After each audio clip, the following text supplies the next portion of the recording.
Hello everyone and happy feast day. Today is the Feast of the Immaculate Conception. And every year on the Feast of the Immaculate Conception, I think it's good to first explain that, but it's actually the Feast of the United States. It's our country's feast day, so happy feast day to you. But the Immaculate Conception, we should explain, because I even get mixed up in my own head about what it means. Because we don't want any immaculate misconceptions, you know, haha. But the Immaculate Conception refers not to the conception of Jesus in Mary's womb, but it refers rather to the conception of Mary in the womb of her mother Anna, or Saint Anne. And that was, it used to be called the conception of Mary in the womb of Saint Anne, and that was kind of long, so they made it the Immaculate Conception of Mary, rather.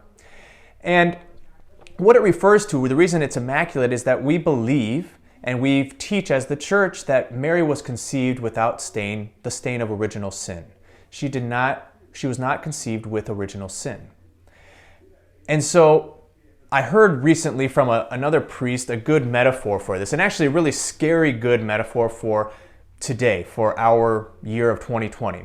Because he said the way to do that would be to imagine that there's a worldwide pandemic. Not too hard to imagine right now. Sadly, that's the case. But he says, imagine there's a worldwide pandemic and that there's this virus going around that if you get it, you'll die. If you get that virus, you'll die. But then imagine that there is a doctor who works really hard and he finds a cure for the virus. So that if you receive that cure and you have the virus, you will not die. You'll be saved. And then imagine that that same doctor also makes a vaccine.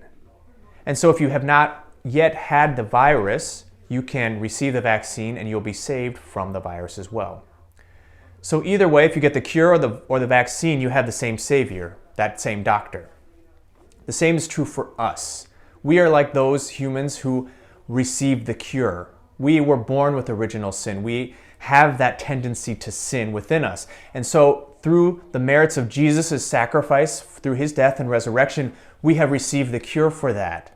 It doesn't mean that we can't still sin. It means rather that we have been given the opportunity to go to our Savior and we can continually be saved by Jesus.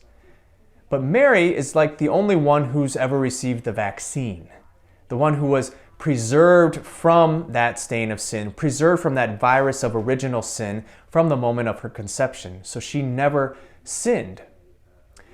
And so Mary becomes this great model for us as human beings who are called to holiness of life, called not to sin, but to live in the freedom of the sons and daughters of God. She's our great model. So what does the Feast of the Immaculate Conception have to do with us today, 2,000 years later? Well, I think that there's three things to be precise. The first is Mary was conceived without sin for a purpose. God preserved Mary from original sin for a purpose, and that was to bear God to the world, to be the bearer of Jesus, the Son of God, to bear him in her womb and to give Jesus to the world.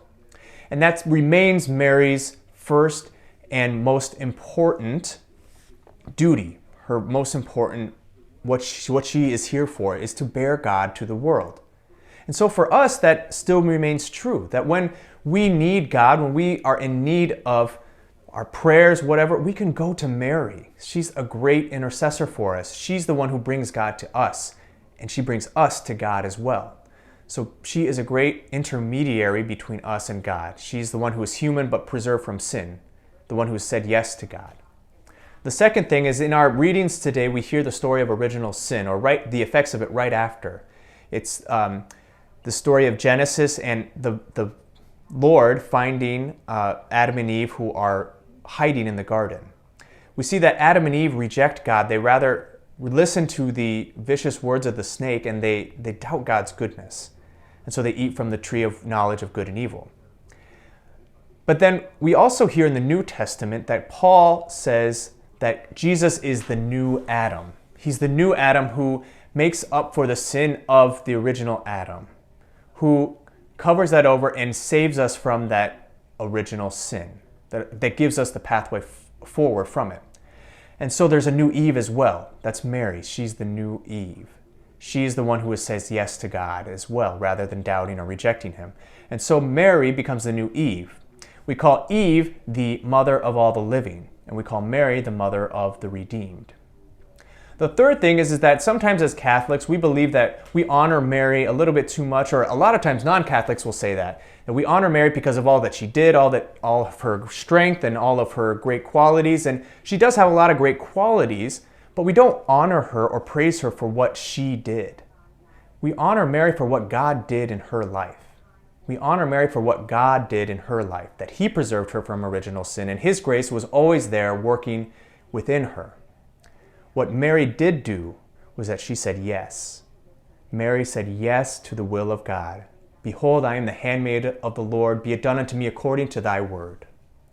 This day's feast is a hopeful one for us. It shows us that God is constantly at work in the world, that He's constantly achieving His work of salvation within human beings, within Mary, and now through us as well. So Mary did that by simply saying yes. May we have the strength to do the same always.